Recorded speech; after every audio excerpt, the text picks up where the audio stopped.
गर्भित आपका उद्बोधन हमें प्राप्त हुआ। हमारे बीच में प्रदेश मंत्री माननीय अनंत जी भाई साहब उपस्थित हैं। मैं उनसे निवेदन करूंगा कि अनंत जी भाई साहब पधारें एवं हमें संबोधित करें। माननीय अनंत जी भाई साहब। अनंत जी भाई साहब आवे एक जय बोलो अपनी बढ़िया। भगवान ने एक हाथ दीदा तो एक हाथ ऊपर कर, बे दीदा तो बे ऊपर कर। भारत माता की, भारत माता की वंदे। चलो आदरणीय अनंत जी भाई साहब।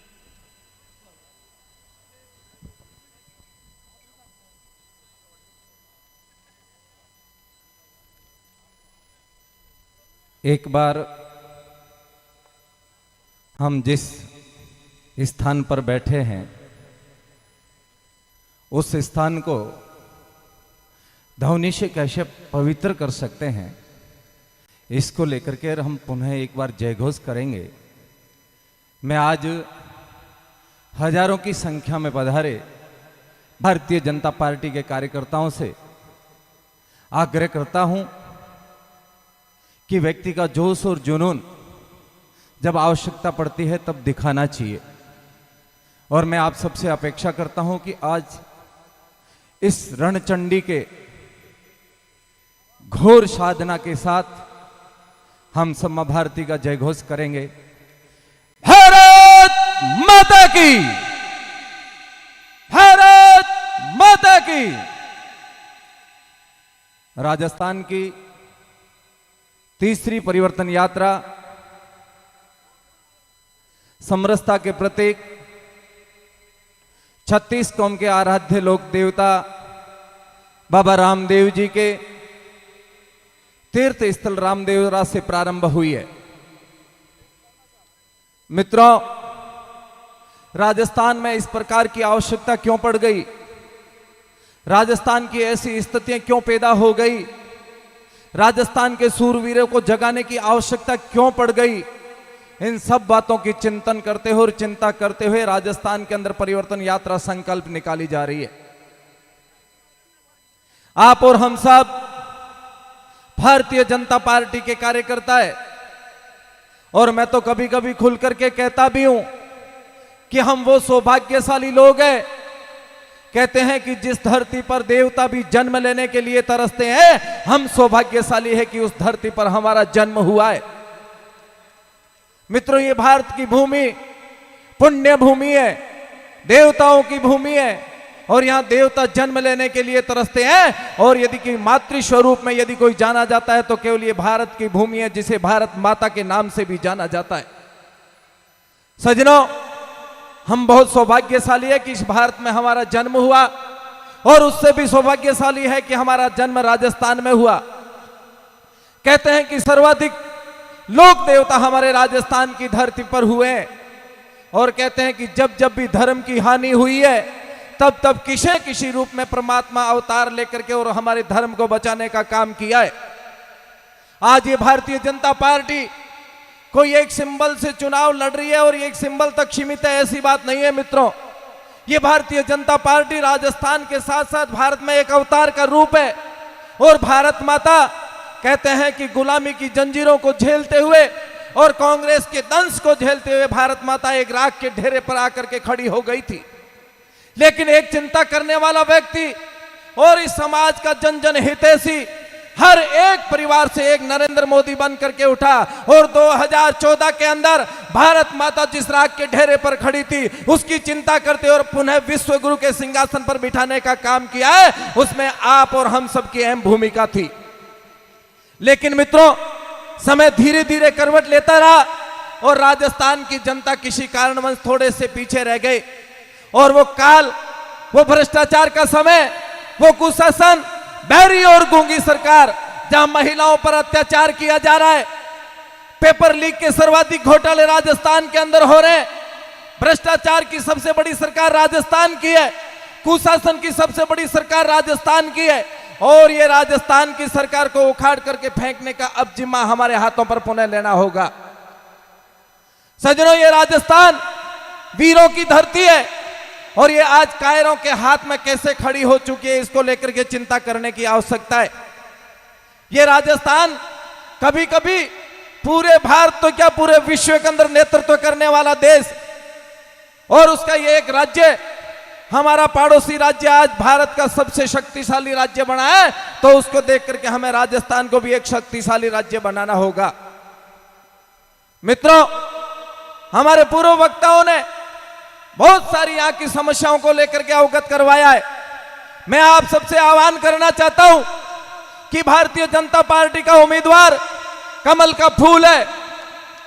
आप सबके मन में यह प्रश्न तय हो जाना चाहिए, बात तय हो जानी चाहिए कि हमारा यदि कोई उम्मीदवार है तो भारतीय जनता पार्टी के कमल का फूल है, और कमल का फूल जो भी व्यक्ति लेकर के आएगा हम तन मन धन तीनों से उसके साथ खड़े रहेंगे और भारतीय जनता पार्टी का उस कमल का फूल को जीता करके राजस्थान की असेंबली में बिठाएंगे। इस प्रकार का संकल्प लेकर के हम सबको यहां से जाना है।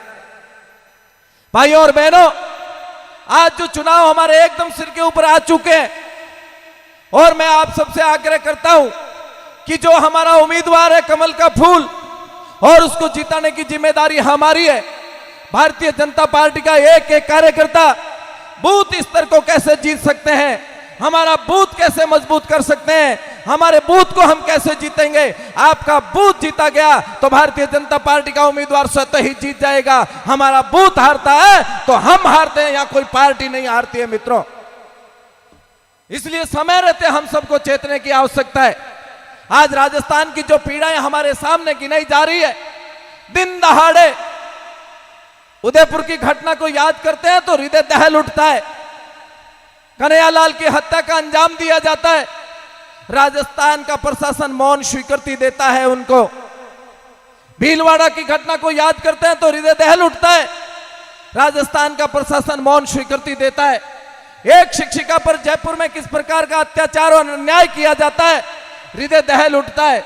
मित्रों, इस सब के पीछे कारण क्या है? यहां की मौन सरकार जो एक तरफ से उनका खुलेआम समर्थन कर रही है। मैं आप सबसे आग्रह करना चाहता हूं, समय आ चुका है मित्रों, और समय के साथ हम सबको चलना होगा। राजस्थान की पूरी जनता हमारे साथ चलने के लिए तैयार है, साचौर विधानसभा की जनता हमारे साथ चलने के लिए तैयार है। केवल उनका नेतृत्व करने वाले लोग चाहिए, और मुझे आशा और पूरा विश्वास है कि आज हमारी जनसभा में हजारों की संख्या में जो कार्यकर्ता पधारे हैं, आप में नेतृत्व करने की क्षमता है, और आपका ही नेतृत्व राजस्थान को विजय संकल्प की ओर लेकर के जाएगा। मैं आपको पूरा भरोसा दिलाता हूं, राजस्थान में यदि इस बार हम परिवर्तन कर देते हैं, आने वाले 50 वर्षों तक कांग्रेस कभी वापस नहीं आएगी। मैं आपको इतना विश्वास दिला सकता हूं। लेकिन हम सबको घर से निकलना होगा। मैं कभी कभी उदाहरण देकर के बताता हूं कि जब महाराणा प्रताप गिरिकंदराव में जाकर के बैठ गए थे, उनकी सैनिक कमजोर पड़ गए थे, लेकिन कहते हैं कि जब महाराणा प्रताप अपने क्षेत्र में रहने वाले आम लोगों के घर पहुंचे और घर जाकर के उनसे निवेदन किया कि एक व्यक्ति को मेरे साथ मेरी सेना में भेज दीजिए। आप कल्पना कर सकते हैं क्या? एक मां ने अपने बेटे को तिलक निकाल करके भेजा, एक बहू ने अपने पति को तिलक निकाल करके भेजा, एक बहन ने अपने भाई को तिलक निकाल करके भेजा। उस मां को भी पता था, उस बहन को भी पता था, उस बहू को भी पता था कि जो युद्ध में जाता है वो कभी लौट करके नहीं आता है। फिर भी उन लोगों ने हिम्मत की थी और वो उस समय युद्ध लड़ते हैं और महाराणा प्रताप जीत जाते हैं। मित्रों, मैं आप सबसे आग्रह करता हूं कि बलिदान देने की आवश्यकता नहीं है अब, लेकिन समय के बलिदान की आवश्यकता है। आने वाले जो 3 महीने मैं आप सबसे हाथ जोड़ करके आग्रह करता हूं, विनती करता हूं, प्रार्थना करता हूं कि हम सबको, हर एक व्यक्ति को घर छोड़ना होगा 3 महीने के लिए। एक एक घर जाएंगे, भारतीय जनता पार्टी के कमल के फूल को लेकर के जाएंगे, एक एक व्यक्ति के पास बैठ करके भारतीय जनता पार्टी के बारे में उसको बताएंगे और कहेंगे कि राजस्थान और भारत को सुरक्षित रखना है तो कमल के फूल को खिलाना होगा। आपका 3 महीने का बलिदान, मैं आपको भरोसा दिलाता हूं, राजस्थान के 50 वर्षों की सरकार तय करेगा। इसलिए हमको क्या करना है वो आप सब सोच करके यहां से जाए। लेकिन भाइयों और बहनों, उम्मीदवारों के रूप में हमारे सामने बहुत सारे उम्मीदवार खड़े हैं।